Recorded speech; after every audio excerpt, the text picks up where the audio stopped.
Bem-vindos ao primeiro episódio do segmento do Rant, e acho que um bom sítio por onde podíamos começar era como é que eu cheguei ao cristianismo, especificamente ao calvinismo. Eu sou o reformador geração Y e vamos a isso. Bom, se calhar antes de começar a descrever como é que foi a minha viagem religiosa, primeiro deveria dizer onde é que ela terminou, o destino. E foi numa confissão específica da tradição presbiteriana helvética. Helvética porque ela nasceu na Confederação Helvética, que é aquilo que nós hoje chamamos de Suíça. Nasceu aí porque quem sistematizou este sistema eclesiástico foi o João Calvino nas Institutas, livro 4, se não estou em erro, em 1536. Mas este tipo de organização de igreja, este tipo de organização eclesiástica, não se ficou pela Confederação Helvética e passou para muitos outros sítios na Europa, nomeadamente as Ilhas Britânicas, como a Irlanda, e depois a Inglaterra e a Escócia. Passou também por Itália, com os valdenses, na França, com os huguenotas e mais tarde para os Estados Unidos. Chegou aos Estados Unidos com a colónia de Nova Inglaterra, a colónia dos puritanos. Destas diversas versões de presbiterianismo, que têm as suas raízes na Confederação Helvética, aquela que eu sigo é a Confissão Escocesa, que foi proposta por diversos clérigos, se bem que todos eles estavam sob a chefia de um outro bastante conhecido chamado John Knox. Isto deu-se em 1560. Vocês agora podem perguntar, mas porquê especificamente a Confissão Escocesa de 1560 e não outra, já que enumeraste tantas? Bom, a resposta aqui passa por assinalar que há uma proximidade linguística, não com o português obviamente, mas porque eu domino o inglês e é fácil para mim aceder aos documentos da Confissão Escocesa, mas também outras coisas que, quando eu começar a contar a minha história, vocês vão perceber, nomeadamente afinidades com a raiz celta que estava por trás do presbiterianismo escocês.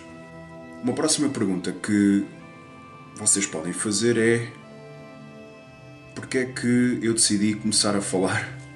Porque é que eu vou usar o primeiro episódio deste segmento, do Rant, para falar do meu trajeto religioso? E a resposta é simples. Porque na maioria das interações que nós temos uns com os outros, estamos a persuadir-nos de alguma coisa. Estamos a tentar convencer os nossos interlocutores de alguma coisa. E isto não é mais que um exercício retórico. Agora, o que é retórica? Vamos ver o que é que Aristóteles tem a dizer sobre isso. Diz Aristóteles: Rhetoric may be defined as the faculty of observing in any given case the available means of persuasion. Portanto, retórica tem tudo a ver com persuasão, e agora falta-me dizer do que vos pretendo persuadir. E é muito simples. Persuadir de verem o meu canal, abrirem os vídeos e verem-nos até ao fim. Mas há maneiras de influenciar as pessoas, de convencer as pessoas a ouvir o que nós temos para dizer. E segundo Aristóteles, novamente, of the modes of persuasion furnished by the spoken word, there are three kinds. The first kind depends on the personal character of the speaker. The second on putting the audience into a certain frame of mind. The third on the proof or apparent proof provided by the words of the speech itself. Persuasion is achieved by the speaker's personal character when the speech is so spoken as to make us think him credible. We believe good men more fully and more readily than others, This is true generally whatever the question is, and absolutely true where exact certainty is impossible and opinions are divided. Secondly, persuasion may come through the hearers when the speech steers their emotions. Our judgments when we are pleased and friendly are not the same as when we are pained and hostile. Thirdly, persuasion is effected through the speech itself when we have proved the truth or an apparent truth by means of the persuasive argument suitable to the case in question. Ora, estes três, Aristóteles chamou-lhes de quê?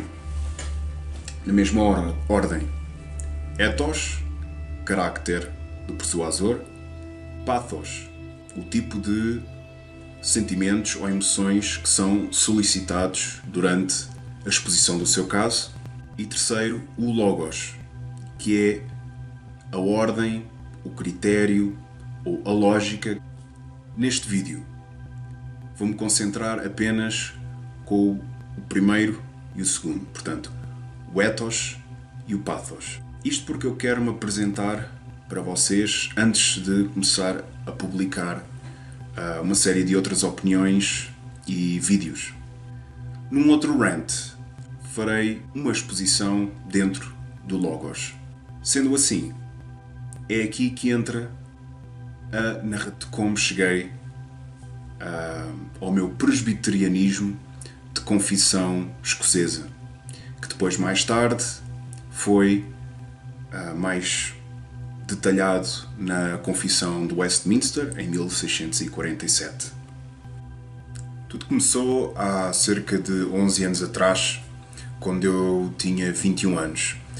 Esse foi o primeiro momento em que eu me apercebi de que havia mais qualquer coisa para além daquilo que nós enxergamos diretamente com os nossos sentidos. Mas antes disso, antes dos 21 anos, não havia qualquer tipo de educação cristã ou religiosa de uma forma genérica. Tanto que antes dos 21 anos, qualquer tipo de pensamento ou reflexão que estivesse relacionada com religião ou qualquer coisa transcendente ou inefável estava completamente fora do meu horizonte. Portanto, esses 21 anos foi mesmo o ponto de partida absoluto. Não havia qualquer tipo de influência anterior, se bem que tive uma avó que era bastante religiosa, no seu caso era católica romana, mas nunca teve uma parte influenciadora na minha educação. E já que estou a falar da Igreja Católica, eu também andei durante alguns anos num infantário católico, mas também não surtiu qualquer efeito. Aliás, se surtiu algum efeito foi o contrário, porque eu detestava aquele sítio. Bom, como eu estava a dizer, aos 21 anos comecei a sentir que havia mais qualquer coisa. E isso aconteceu após uma experiência quase morte com um problema de saúde que eu tive na altura. No entanto, essa sensação de que havia mais qualquer coisa era muito diluída e não fazia parte das minhas preocupações do dia-a-dia. Era só uma pequena coisa que me coçava a parte de trás da cabeça, lá bem longe. No entanto, com o passar do tempo e a acumulação de várias experiências de vida, foi-se intensificando, até que chegou a uma altura que preocupou-me o suficiente para conseguir perceber o que é que isso era. Que coisa era essa que eu tinha a sensação que estava aí? Eu precisava de alguma informação para começar a pensar sobre o assunto e poder começar a articular os pensamentos que se estavam a tornar cada vez mais intensos. E nessa altura comecei a ler muita coisa.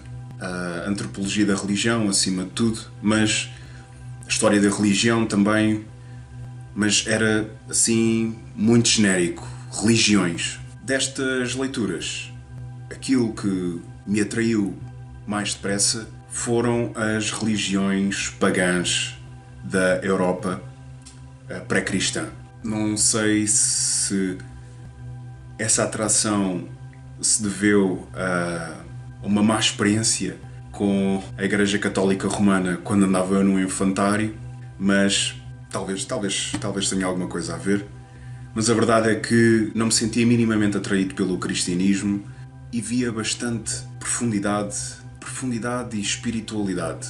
Uma envolvência de emoções e ideias, ou seja, de todo o nosso ser em torno da religião, que eu não detectava isso na Igreja Católica Romana. Depois, não sei se terá tido alguma coisa a ver com influências culturais da altura, porque havia uma série de filmes com temáticas da Grécia Antiga, como o 300 e o Troia, entre outros filmes.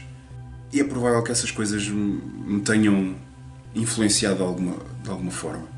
Mas senti-me bastante atraído pelo panteão grego e comecei-me a focar em obras literárias clássicas, como a Teogonia dos Deuses, a Odisseia, a Ilíada, e comecei também a ler algumas coisas de Platão e Aristóteles.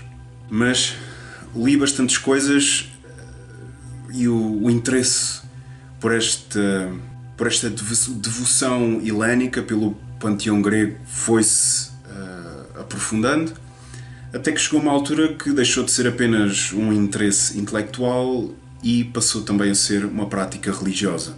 Comecei a ler várias coisas em fóruns e comecei a perceber que havia um calendário de festividades, que haviam maneiras específicas de abordarmos os deuses, de construirmos os nossos próprios santuários, no que diz respeito a estátuas e a imagens e ofertas, como por exemplo a oferta de vinho, libações. Portanto, numa segunda fase comecei-me a preocupar mais com a parte prática. Comecei a fazer todas essas coisas. O meu santuário tinha a Afrodite, a deusa do amor, mãe de Eros. Tinha o herói Aquiles, porque dentro da religião helénica, vamos lhe chamar assim, havia um culto dos heróis. E também o deus Hermés, aquele que tem as asinhas nas sandálias. E andei nisto durante alguns anos ainda, talvez uns 5, 6 anos. Mas enquanto praticava esta religião, não deixei de ler outras coisas sobre outras religiões. Mas antes de passar aí, essas pessoas com quem eu comuniquei, tinham vários fóruns na internet a explicar como é que se faziam as coisas. São pessoas que fazem parte de um movimento que se chama politeísmo reconstrucionista helénico. Isto porque eles não estão interessados em neopaganismos. Neopaganismo é um tipo de prática religiosa que usa os deuses pagãos da Europa pré-cristã como uma espécie de sortido e junta-os todos e pronto, e aquilo é uma grande salganhada. Estes politeístas reconstrucionistas chamam-se assim porque eles tentam, através de estudos, reconstruir as práticas tal e qual como elas se desenrolavam na altura em que eram feitas. E era nisso que eu estava interessado. Queria fazer as coisas como elas eram feitas originalmente. The real deal. Mas como eu estava a dizer, não deixei de ler sobre todas as outras religiões ou cultos pagãos existentes. Continuava a ler muita coisa sobre celtas e sobre tribos escandinavas. E com isso, houve uma altura que comecei-me a afastar um bocadinho do reconstrucionismo politeísta helénico e passei-me a interessar pelo Asatru, que é a adoração dos deuses Aesir. Mas havia também um outro tipo de culto nos nórdicos, que eram os Asatru Vanatru. Asatru, porque também adoravam os deuses Aesir. O Vanatru, porque combinavam também com os Vanir. Estes deuses, por sua vez, viviam em Vanaheim. Portanto, os Aesir viviam em Asgard, os Vanir viviam em Vanaheim. Estas histórias todas começaram-me a interessar bastante e quando dei por isso, à semelhança do caso do reconstrucionismo politeísta helénico, comecei também a praticar, não só a ler. Agora, os nórdicos tinham uma série de práticas devocionais bastante interessantes. Uma delas era o Stadalgaldra, que traduzido para português será yoga rúnico. Agora, o que é que são runas? Eram uns caracteres que continham em si um conjunto de significados. E por significado eu quero dizer mensagens que eram emitidas e que circulavam no universo. Portanto, quando um executante do tal yoga rúnico desempenhava uma sequência de stadas, e stadas eram posições corporais que imitavam as runas, e essas posições, à semelhança do yoga, tinham que ser mantidas durante algum tempo. Estava a comunicar para o universo uma certa mensagem que seria a combinação de todas as runas que estivessem nessa sequência. Para aprender a parte prática do Asatru, li um livro que se chama Futhark. No entanto, este interesse todo pagão foi também acompanhado por um crescente desdém pelo cristianismo. Uma coisa que era comum em todas as cosmovisões pagãs que estudei era de que o homem tem de, alguma forma, impressionar os deuses com grandes feitos. Daí, dentro da literatura que compõe estas cosmovisões, haver muito o culto dos heróis. Não eram só os gregos. Também podemos encontrar isso nas sagas nórdicas. E, portanto, o paganismo era muito uma coisa de show-off. Por exemplo, os nórdicos punham um grande foco na parte de ganhar popularidade e poder dentro das suas comunidades. E tudo isto é extremamente antagónico à religião cristã. Uma consequência lógica que viria da apreciação de um sistema de valores pagão é olhar para o cristianismo como uma religião de escravos. No entanto, as experiências de vida continuavam a ocorrer e houve um conjunto delas que me fez afastar do paganismo e, de uma forma bastante repentina, deixar tudo isso para o lado e começar ou desviar todo o meu interesse intelectual para o cristianismo. Os contornos agora, creio que também não interessam. O que interessa é que, na altura, eu tinha aceitado Jesus Cristo, Jesus o escolhido na minha vida, e eu precisava de perceber o mais depressa possível quem é que era este homem e de onde é que vinham todas estas denominações cristãs que se multiplicaram desde a morte de Jesus. Porque é que a Bíblia é um documento tão ambíguo, uma vez que é suscetível a tantas interpretações diferentes? Porque, à semelhança das outras religiões pagãs, era do meu interesse ter uma posição mais ou menos sustentada dentro do cristianismo e não ser apenas uma coisa diluída de eu gosto muito de Cristo e tal. Não. Sempre tive a necessidade de me posicionar dentro de uma cosmovisão. Gosto de coerência no mundo em que vivo, ou melhor, no modelo de realidade que eu tenho na minha cabeça. Agora, dentro do cristianismo, digamos, primeira posição consciente que eu assumi para mim próprio foi uma denominação que se chama de unitarismo universalista. Eu na altura não tinha assim uma noção extraordinariamente boa do que eram os unitaristas universalistas. Sabia que chamavam-se assim porque, por um lado, eles não eram defensores da doutrina trinitarista, de que Deus é triuno, que é uma entidade una, mas com 3 pessoas, mas sim de que a Trindade é composta por 3 entidades separadas: o Pai, o Filho e o Espírito Santo. E na altura também me fazia bastante confusão como é que Jesus Cristo, o Pai, Jeová e o Espírito Santo eram todos uma mesma coisa. De maneira que naturalmente deixa-me encaminhar para o unitarismo. Sim, o universalista. Porque eles defendiam que toda a gente seria salva.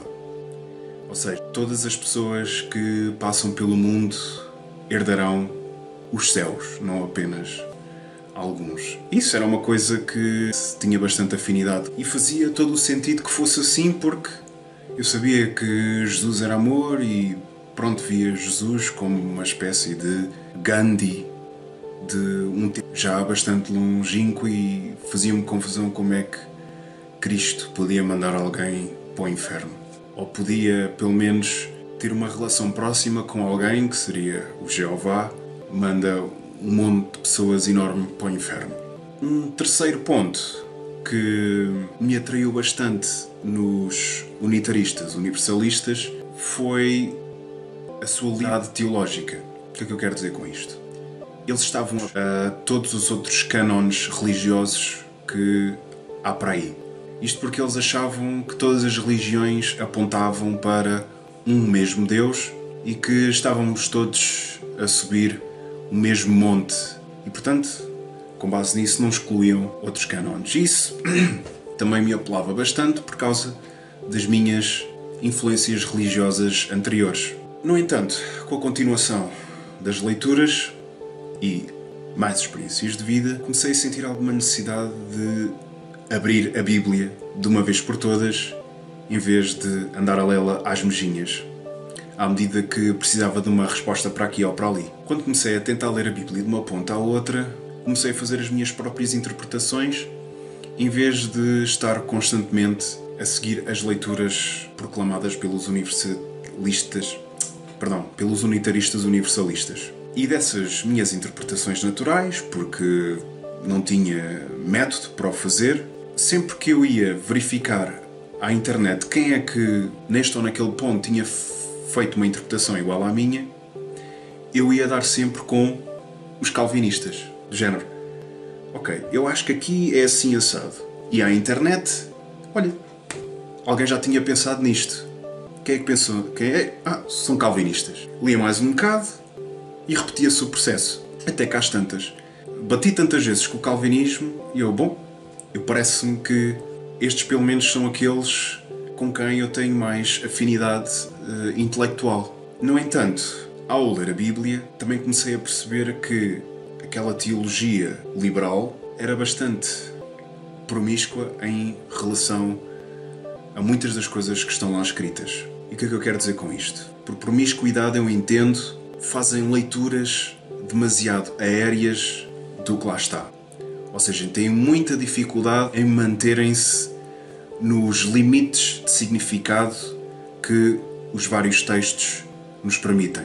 E isso começou-me a fazer muita confusão e percebi que a religião da Bíblia era bastante mais restritiva e ascética do que aquilo que os unitaristas universalistas faziam passar. E a teologia liberal de uma forma geral. E com isto comecei a ter uma crise de consciência, porque comecei a perceber a quantidade de iniquidades que eu tinha cometido para trás.